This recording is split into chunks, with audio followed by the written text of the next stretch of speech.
Hello friends, అందరికీ నమస్కారం. Welcome to Balayya talkies. ఈరోజు మనం చూడబోతున్న ప్రదేశం యోగి వేమన సమాధి. ఈ యోగి వేమన సమాధి ఆంధ్రప్రదేశ్లోని అనంతపురం జిల్లాలో కదిరికి దగ్గరలో కటారిపల్లిలో ఉంటుంది. యోగిగా ప్రసిద్ధి చెందిన వేమన తెలుగు భాషలో భారతీయ తత్వవేత్త మరియు కవి. అతని కవితలు సరళమైన భాష, స్థానిక యాసలను ఉపయోగించటం వల్ల ప్రసిద్ధి చెందాయి. వేమన పరిశోధనలపై పేరుగాంచిన సిపి బ్రౌన్ 1652లో వేమన పుట్టి సంవత్సరంగా అంచనా వేశారు.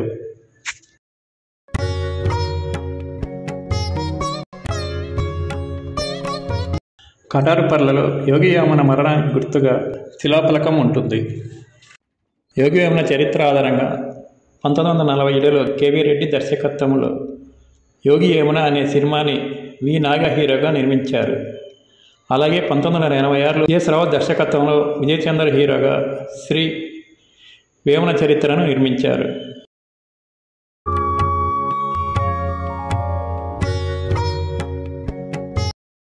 యోగి వేమన ఆంధ్రప్రదేశ్ రాష్ట్రంలోని కడప జిల్లాలో మూగచింతపల్లెలో జన్మించినాడు.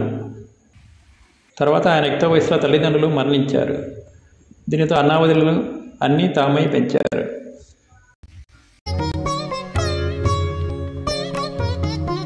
కానీ వేమన మాత్రం ఎక్కువగా వేశ్యలతో ఉండేవాడు. ఈ క్రమంలో వేమన ఓ వేశ్యకు తన వద్దనున్న డబ్బు, బంగారం అంతా ధారపోశాడు.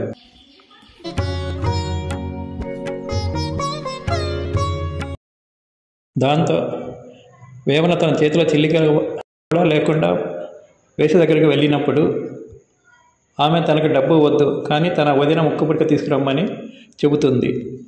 దానితో వేమన వెళ్ళి తన వదినను ముక్కు పుడక ఇవ్వమని అడుగుతాడు.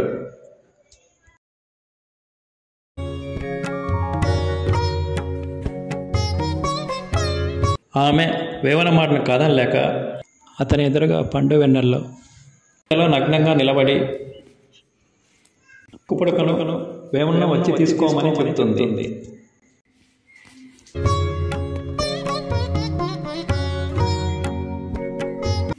కన్నతల్లి లాంటి వదినను ఆ స్థితిలో చూసి వేమన చలించిపోతాడు. తన తప్పును గ్రహించి క్షమించమని కోరుతాడు.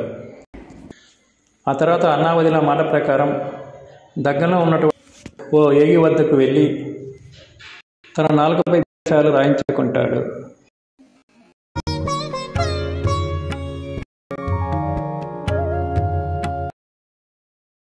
ఇంకా అప్పటి నుంచి జీవితంపై వైరాగ్యం చెంది యోగి వేమన నిరాడంబరంగా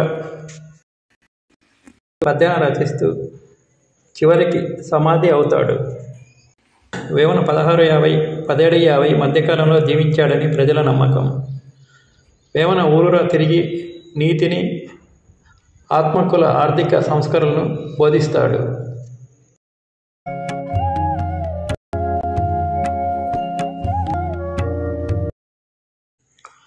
వేమన అప్పటి ఆంధ్రప్రదేశ్లోని కొండవీడి రాజు యొక్క 3వ కుమారుడు. అప్పుడు ఇతనికి వేమారెడ్డి అనే పేరు పెట్టారు. వేమన అనేక పద్యాలను స్వరపరిచారు. ఇవి మాతృభాషలో వ్రాయబడ్డాయి. సరళమైన భాష, స్థానిక యాసలను ఉపయోగించాడు. వేమన కొండవీడిలో లుంబికా శివయోగి పరిచయం వల్ల వేమన యోగ మార్గంలో ప్రవేశిస్తాడు.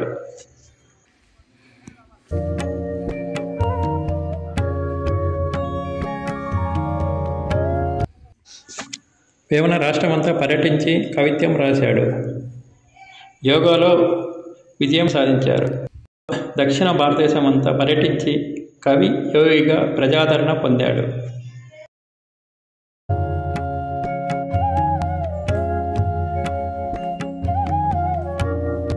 ఈ యోగి వేమన సమాధి హైదరాబాద్ నుంచి 463 కిలోమీటర్లు, విజయవాడ నుంచి 450 కిలోమీటర్లు, తిరుపతి నుంచి 123 కిలోమీటర్లు, అనంతపురం నుంచి 103 కిలోమీటర్లు, కడప నుంచి 106 కిలోమీటర్లు, వేంపల్లి నుంచి 59 కిలోమీటర్లు, కదిరి నుంచి 11 కిలోమీటర్ల దూరంలో ఉంటుంది. ఇక్కడ ఉండటానికి వసతి సౌకర్యం కూడా ఉంటుంది.